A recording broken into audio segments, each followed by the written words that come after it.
नमस्कार दोस्तों, मैं हूं रोशन और आप देख रहे हैं प्रिपेयर फॉर नौकरी ऑफिशियल यूट्यूब चैनल। दोस्तों, इस चैनल को आपको सबसे पहले सब्सक्राइब करके बेल आइकन को प्रेस रखना है, क्योंकि यहां पर आपको सारी कंटेंट धीरे धीरे मिलने वाली है।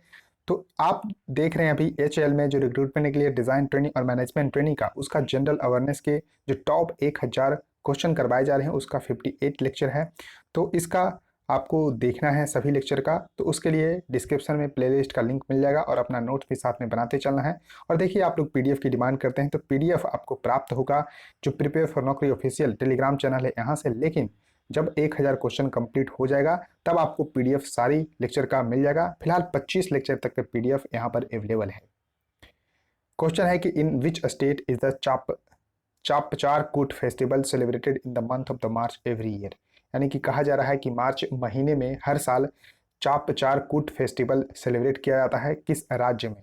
तो दोस्तों, इसका सिंपल सा आंसर है आपको मिजोरम। तो देखिए, नॉर्थ ईस्ट के जितने भी क्वेश्चन होते हैं उसको आपको एकदम याद होना चाहिए। तो Chapchar Kut festival celebrated in Mizoram in every year in the month of March. Question है कि what is the height of the Mount Godwin Austen also known as Mount K two. तो देखिए, केटू जो माउंट केटू है उसका लोकेशन भी अभी मैं आपको बताने वाला हूं। तो एक इसको गॉडविन ऑस्टिन के नाम से भी जाना जाता है, जो कि दुनिया का सेकंड सबसे ऊंचा जो यहाँ पर आपको माउंट है यानी कि पर्वत है। तो इस तरह से आपको ध्यान रखना है। सबसे ऊंची चोटी आपको ध्यान रखना है किसका है, तो माउंट एवरेस्ट का है। उसके बाद सेकंड जो यहाँ पर आपको माउंट गॉडविन ऑस्टिन का है। तो माउंट एवरेस्ट का देखिए अभी ऊंचाई में परिवर्तन हो गया है, 0.86 मीटर जो है बढ़ गया है। नेपाल और चाइना ने इसको फिर से मापा है, तो अब कितना इसकी ऊंचाई हो गई है, तो 8848.86 मीटर हो गया है माउंट एवरेस्ट की। लेकिन यहाँ पर अगर बात करते हैं कि केटू की हाइट कितनी है, क्योंकि सेकेंड जो है हाईएस्ट पीक है इन द वर्ल्ड, तो इसका है 8611 यानी कि 8611 मीटर ए ऊंचा है। तो इसको ध्यान रखना है। तो करेक्ट आंसर यहाँ पर आपको ए सही होगा। 8611 मीटर इसका ऊंचा है। अब देखिए, मैप में यहाँ पर आप देख सकते हैं। तो मैप में यहाँ पर देख रहे हैं काराकोरम रेंज। काराकोरम रेंज में यहाँ पर आपको देखिए केटू है। तो इस तरह से आपको ध्यान रखना है। ए अभी पार्ट किसका है, तो लद्दाख का पार्ट है। तो इस तरह से आपको ध्यान रखना है। वैसे इसका अगर देखा जाए तो पीओके जो पाकिस्तान अधिकृत कश्मीर है उसमें है, लेकिन अभी पूरा अगर इंडिया के मैप के हिसाब से देखें तो ये लद्दाख के पार्ट में है। क्वेश्चन है कि in which year did the government of India approve the release of the commemorative stamp to mark the 50th anniversary of the Bhakra Nangal dam. जो 50वीं एनिवर्सरी जो भाखड़ा नांगल डैम को सेलिब्रेट की गई वो किस साल जो है की गई? तो इसका आपको करेक्ट आंसर बताना है। तो देखिए, इसका करेक्ट आंसर होगा 2013। तो देखिए, 2013 से अगर 50 साल पीछे चलते हैं तो 1963 में इस जो डैम है इसका इनॉग्रेशन हुआ, और बनना तो स्टार्ट 1948 के आसपास में ही शुरू हुआ था, लेकिन 1963 में ओपन हो गया ये डैम। और ये देखिए, डैम जो है कहाँ पर है, तो भाखड़ा नांगल डैम सतलज नदी पर है। ध्यान रखिएगा, भाखड़ा नांगल जो डैम है वो सतलज नदी पर है हिमाचल प्रदेश में। तो सतलज नदी पर हिमाचल प्रदेश में है। और ये देखिए एक रिजर्वेयर फाउंड करता है, क्योंकि डैम के पीछे रिजर्वेयर होता है। तो आपको ध्यान रखना है, गोविंद सागर रिजर्वेयर फाउंड करता है भाखड़ा नांगल डैम। ये आपको इतना पता होना चाहिए। उसके देखिए, नेक्स्ट क्वेश्चन आपके सामने है कि on whose birth anniversary did Kashiram found the Bahujan Samaj party. तो देखिए, इसको बसपा के नाम से जानते हैं, बसपा। और ये मोस्टली जो है ये देखिए नेशनल पार्टी है, लेकिन ये यूपी में आपको देखने को मिलेगा बसपा सपा। और इसका जो सिंबल है ये हाथी है। और इसकी अभी अगर बात करते हैं कि प्रेसिडेंट कौन है, तो मायावती। तो मायावती जी बसपा के अभी प्रेसिडेंट हैं। और इसको फाउंड किए थे काशीराम। काशीराम। तो पूछा जा रहा है कि किनके बर्थ एनिवर्सरी पे फाउंड किया गया, तो करेक्ट आंसर होगा बी आर अम्बेडकर। तो देखिए, बी आर अम्बेडकर का जन्म 14 अप्रैल को मनाया जाता है बर्थ एनिवर्सरी। तो अभी हाल ही में गुजरा है, तो इसको ध्यान रखिएगा।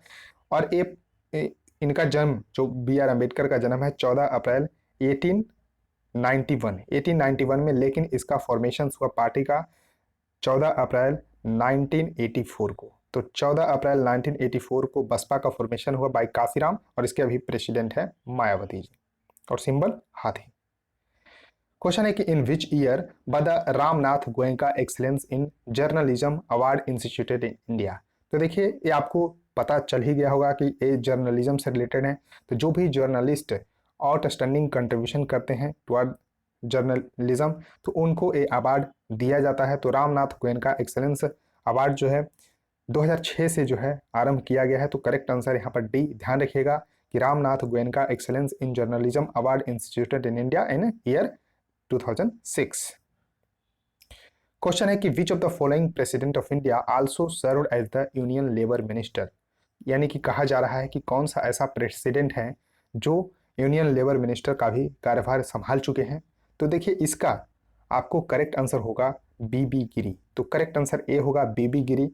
तो देखिए 1952 से लेकर 1954 तक इन्होंने यूनियन लेबर मिनिस्टर का भी कार्यभार संभाला है और ये फोर्थ प्रेसिडेंट रहे हैं 1969 से लेके 74 तक। तो यहाँ तक ध्यान रखना है कि ये इन्होंने लेबर मिनिस्टर का कार्यभार 1952 से लेके 54 तक और भारत के फोर्थ प्रेसिडेंट के रूप में इन्होंने कार्यभार संभाला है 1969 से लेके 74 तक। तो ध्यान रखना है। और इनको 1975 में भारत रत्न भी मिल चुका है। तो बीबी गिरी को भारत रत्न 1975 में मिल चुका है। क्वेश्चन है कि स्मृति मंधाना इजे। तो देखिए स्मृति मंधाना सबसे पहले आपको पता होना चाहिए कि ये क्रिकेट प्लेयर हैं, तो विमेंस क्रिकेट प्लेयर हैं। और देखिए इनका जो है बॉलिंग और बैट्समैन दोनों से इस तरह से क्वेश्चन मैंने आपसे पूछा है और इस तरह से क्वेश्चन एग्जाम में भी आते हैं। तो स्मृति मंधाना तो देखिए लेफ्ट आर्म बैट्समैन है, तो लेफ्ट हैंडर बैट्समैन है और राइट आर्म बॉलर है। तो करेक्ट आंसर यहाँ पर दोस्तों डी सही होगा। तो D is the correct answer for this question. अब देखिए क्वेश्चन है कि who is the first Indian to have won the Pulitzer prize. तो देखिए पुलित्जर प्राइज ये आपको पत्रकारिता के क्षेत्र में दिया जाने वाला अवार्ड है। तो सबसे पहले जो इंडियन है उनको जिनको मिला है पुलित्जर प्राइज वो है गोविंद बिहारी लाल। तो गोविंद बिहारी लाल इसका करेक्ट आंसर होगा। और देखिए गोविंद बिहारी लाल जी को 1937 में पुलित्जर प्राइज मिला है। 1937 में यानी कि आज़ादी के पहले ही अवार्ड प्राप्त कर चुके हैं। तब बात आती है कि ये अवार्ड कब से दिया जा रहा है। तो 1917 से अवार्ड दिया जा रहा है। तो ध्यान रखना है। अब देखिए पुलित्जर प्राइज जो है अवार्ड है achievement in newspaper, magazine, online journalism, literature and musical composition with in the United state. It was establish in 1917 by provision in the will of the Joseph Pulitzer. तो इस तरह से आपको ध्यान रखना है। क्वेश्चन है कि which of the following pair is incorrect with reference to the painting in India. तो इस तरह से आपको ध्यान रखना है कि इनमें से कौन सा जो है इनकरेक्ट है। तो देखिए जो सौरा पेंटिंग है उड़ीसा से बिलोंग करता है। तो देखिए अब पेंटिंग के बारे में आपको पता होना चाहिए। अब क्वेश्चन सौरा पेंटिंग से आ जाएगा तो आपको ध्यान रखना है कि उड़ीसा से रिलेटेड है। उसके देखिए बाघ पेंटिंग बहुत बहुत इंपॉर्टेंट क्वेश्चन है। बाघ पेंटिंग रिलेटेड है मध्य प्रदेश से, फाड़ पेंटिंग राजस्थान से और यहाँ पर गुलेर पेंटिंग कर्नाटक से नहीं बल्कि दोस्तों हिमाचल से है। तो गुलेर पेंटिंग जो है आपको हिमाचल से याद रखना है। तो देखिए डी ही इसका इनकरेक्ट है। तो करेक्ट आंसर यहाँ पर होगा इस क्वेश्चन के हिसाब से डी, लेकिन वैसे इनकरेक्ट है। गुलेर पेंटिंग जो है हिमाचल से है, न कि यहाँ पर आपको कर्नाटक से। तो इसका आपको ध्यान रखना होगा। क्वेश्चन है कि in which month of the 1915 did Mahatma Gandhi finally return from the South Africa after his successful agitation against the racist regime. यानी कहा जा रहा है तो देखिए 1893 इसमें महात्मा गांधी साउथ अफ्रीका गए थे वकालत करने के लिए, लेकिन वहाँ पर भेदभाव बहुत देखा। तो वहाँ भी इन्होंने सबसे पहला आंदोलन साउथ अफ्रीका में ही किया। फिर 1915 ईस्वी में महात्मा गांधी भारत आए। तो देखिए महात्मा गांधी से बड़ा खुद प्रवासी माना नहीं जाता है, तो महात्मा गांधी सबसे बड़े प्रवासी थे। तो इसलिए जब महात्मा गांधी जनवरी महीने में लौटे 1915 में, तो 9 जनवरी, तो देखिए 9 जनवरी को ही माना जाता है कि लौट कर आए। तो 9 जनवरी को हर साल, तो ध्यान रखना है 9 जनवरी को हर साल क्या मनाया जाता है, तो प्रवासी भारतीय दिवस मनाया जाता है। तो ध्यान रखना है कि जनवरी इसका करेक्ट आंसर होगा और 9 जनवरी को हर साल प्रवासी भारतीय दिवस ही मनाया जाता है। तो क्या आप बता सकते हैं कि 2021 का प्रवासी भारतीय दिवस का थीम क्या है? प्रवासी भारतीय दिवस का थीम क्या है, आप बता सकते हैं कमेंट सेक्शन में। क्वेश्चन है कि who is the author of the book a better India a better world. देखिए पुस्तक है a better India a better world. तो इसके लेखक कौन है? तो इसका लेखक है दोस्तों NR नारायण मूर्ति। तो करेक्ट आंसर डी। ध्यान रखिएगा कि बेटर इंडिया बेटर वर्ल्ड पुस्तक के लेखक हैं NR नारायण मूर्ति। क्वेश्चन है कि the Namami Gange programme is an integrated conservation mission approved by the Indian government. तो यानी कि सिंपल सा क्वेश्चन आपसे पूछा जा रहा है कि नमामि गंगे जो प्रोग्राम है वो कब जो है लॉन्च किया गया। तो इसको ध्यान रखना है दोस्तों, जून 2014 में, जून 2014 में इसको लॉन्च किया गया। क्योंकि जब उस समय बीजेपी की सरकार आई तो उन्होंने जो है गंगा क्लीन करने का यहाँ पर मिशन जो है किया। स्वच्छ भारत मिशन भी 2014 में 2 अक्टूबर 2014 को लॉन्च किया गया गांधी जयंती के उपलक्ष्य में। तो इस तरह से आपको ध्यान रखना है। क्वेश्चन है कि which among the following bird impersonate the calls of other birds to steal food, यानी कि कौन सा पक्षी है जो भोजन चुराने के लिए अन्य पक्षियों के आह्वान का प्रतिरूपण करता है। तो ए है ड्रोंगो। तो इस तरह से आपको पक्षी देखने को मिल रहे हैं, तो ड्रोंगो इसका करेक्ट आंसर होगा। ये दूसरे पक्षियों के आवाज का प्रतिरूपण करता है और किस लिए, तो भोजन चुराने के लिए ड्रोंगो इसका करेक्ट आंसर होगा। उसका देखिए नेक्स्ट क्वेश्चन आपके सामने है कि Gandhara school of art was influenced by the art from which of the following European country. तो देखिए ग्रीस इसका करेक्ट आंसर होगा। तो देखिए ग्रीको रोमन इस तरह से बुलाया जाता है, तो गंधारा स्कूल ऑफ आर्ट जो है ग्रीस जो यूरोपियन कंट्री है उससे इन्फ्लुएंस्ड है। अब देखिए जो गंधारा जो स्कूल ऑफ आर्ट है ये भारत में किस समय विकसित हुआ। तो कुषाण जो शासन था, कुषाण वंश का शासक था कनिष्क, इसके शासनकाल में यानी कि कनिष्क के शासनकाल में जो गंधारा स्कूल ऑफ आर्ट है ये ज्यादा विकसित हुआ था। इसको आपको ध्यान रखना है। क्वेश्चन है कि during which of the following period did Morarji Desai serve as the deputy prime minister. तो देखिए Morarji Desai deputy prime minister, तो ये सेकंड डिप्टी प्राइम मिनिस्टर के रूप में इन्होंने कार्यभार संभाला है। तो कब से कब तक, तो यही पूछा जा रहा है। तो 1967 से लेकर 69 तक। तो करेक्ट आंसर यहाँ पर डी सही होगा। और देखिए ये आपको भारत के 4th प्राइम मिनिस्टर के रूप में भी इन्होंने कार्यभार संभाला है।